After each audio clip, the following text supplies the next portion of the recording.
Hi, I'm John Green. This is Crash Course US History, and today we're going to be talking about what makes the world go round. Peace, love, and positivity. Oh, no, we're not.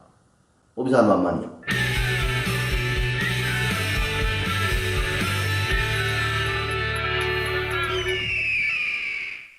Well, today we're going to start off with the Columbian Exchange, which, as you can tell, probably happened around the time of Christopher Columbus.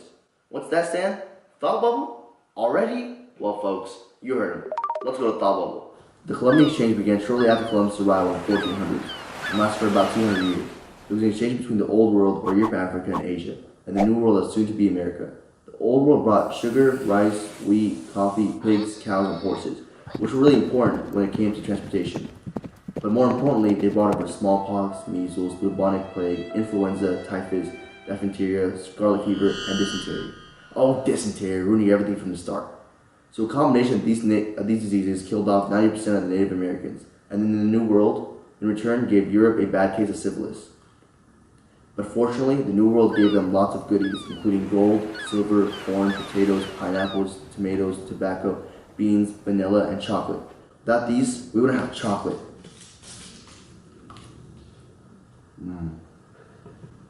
I love chocolate. This led to what was generously named by historians as the Triangle Trade. As the cultivation of tobacco, thanks to John Rolfe and Jamestown, and the overall agricultural prosperity increased in the New World, there was an increased need for slaves.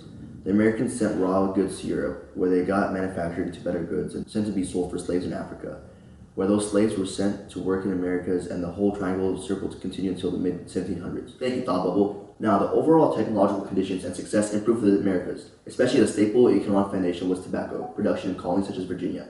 Merchants and white farmers were really getting a kick out of all the trading. Not to mention, Britain was really profiting from the success as well. These series of taxes were also known as intolerable acts. There was a Sugar Act, the Currency Act, the Coordinator Act, but what really pissed off the colonists was the Stamp Act, which was a required stamp on all papers, which cost money. There's also the Tea Act, which taxed tea and then caused the Boston Tea Party. The Revolutionary War itself had changed things up for the economy as well. Britain was one of the strongest countries during this time and tried to cut off trade between America and other nations such as France. That didn't work because France was really inclined to support the Americans because through financial and military aid, especially thanks to Benjamin Franklin, who maintained good relations with the French. The American economy was created mainly by Alexander Hamilton, who ended up winning over Thomas Jefferson's ideals in an agrarian small farm country. Hamilton believed that the policy should favor the wealthy and wanted a strong economy mainly based off manufacturing and business. He also wanted manufacturers to use capitalism. He created his 5-point plan which completely set up the economy for the future. It was funding at par. He wanted to use national debt to establish credibility of the government. There was government cession of state debts, creating a national bank, whiskey tax, a protected tariff, which was the only one that was rejected. This was extremely successful as national credit was established, revenue was met, industry and commerce were stimulated, and business and the people supported the government. You and I both know it's time for Stand, Cue the Libertage. The next important economic period in American history was the time of mass growth of urbanization. People during this time period had terrible working conditions, such as having to work in cramped-up factories or receiving low wages. Women were treated even worse, as they earned less. A lot more inventions came during this time. There was a cotton gin, invented by Eli Whitney, which speeded up the cotton seed separation process. This reinvigorated the slave trade. There was a sewing machine invented by Elias Howe, which made clothing much faster. Railroads, this made transportation much faster through the land. There was steamboats, which made delivering things through canals and rivers faster than ever. There was a telegraph invented by Samuel Morse, which allowed communication between long distances, and this proved to be invaluable during the Civil War. Roads were also newly built, such as the Cumberland Road to speed up transportation within the states. Canals made it traveling by boat easier than ever because it was hard to maneuver ships on land. Steel plows made plowing and farming much easier. And lastly, mowers reavers came to be thanks to Cyrus McCormick. It cuts grain and increased speed of harvesting grains. All these inventions and innovations put together are part of the market revolution, when factories and farmers produced more for the population, and people made things to buy and sell instead of just things for themselves. The market revolution itself influenced much more of the country than it would have seen. During the actual Civil War, the North won because they had better manufacturers that came from this market revolution. The weaponry was much better from the fighting than King Cotton in the South, which was the South's economic foundation. The South lost because they were reliant on the slaves, which the North had stole from them. To attempt to stabilize the economy after the Civil War, the Northern government put a lot of money into Reconstruction, making sure that slavery was never again a part of the economy. However, during Reconstruction, there was still some negative aspects of the economy. For example, blacks were discriminated against with economic reasoning, such as the poll taxes. They were further discriminated with a new system of sharecropping. It would take long for even one to pull through and become successful. What's that, Stan? What? Why's my face on the money bill? Oh, haha, because I'm John Green and the bill's green? Yeah, real funny. You know, I can't even do this anymore. Bring up the backup. Hey, I'm the backup John Green. After Reconstruction came the Gilded Age, a term coined by Mark Twain and Charles Dudley Warner to describe the U.S. political and economic corruption. So economic reasons became a primary focus of the corrupt government, under the president who was oblivious to everything, Ulysses S. Grant.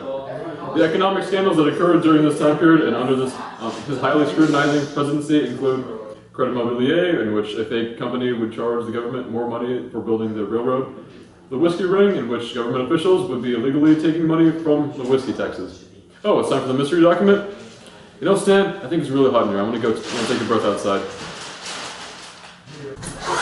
The rules here are simple.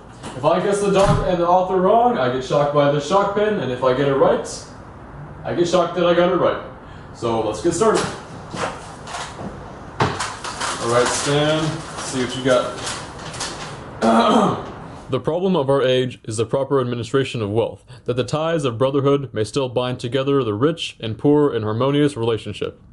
The conditions of human life have not only been changed, but revolutionized within the past few hundred years. A relapse to old conditions would be disastrous to both, not the least so to him who serves, and would sweep away civilization with it. But whether the change be for good or ill, it is upon us, beyond our power to alter, and therefore to be accepted and made the best of. It is a waste of time to criticize the inevitable.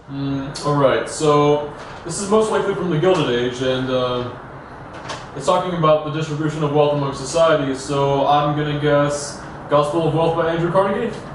Yes! No shock for me! So Andrew Carnegie was a robber baron who believed in the theory of the Gospel of Wealth, in which the rich should devote their wealth to help the less fortunate.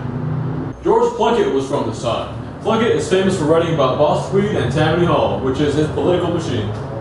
Well, Mr. Green, political machines paid immigrants to basically get started and then bought their votes so they could control the government and then steal more of their money.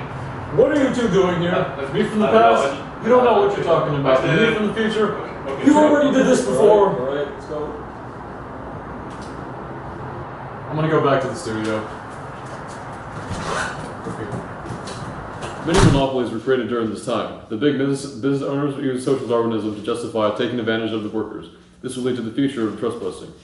Steel was much easier to make due to the Bessemer process, which was put into operation in the U.S. in 1864, created by Henry Bessemer. Andrew Carnegie controlled the whole process with his strategy of vertical integration. So Rockefeller uses vertical integration to control the oil industry, while J.P. Morgan was a trusted banks. He ended up buying up Carnegie's steel company. His large economic wealth and influence was able to actually help the government when it needed a loan. Populism also became very powerful during the Gilded Age. Most of them wanted silver backing or greenbacks, as well as an economic system of bimetallism. Although many people were against their economic policies, we still witnessed some of their proposed ideas, such as the idea of a gradual income tax. Imperialism was once the cause of our existence, and now it was looked at in a way so that we could improve our economic gains.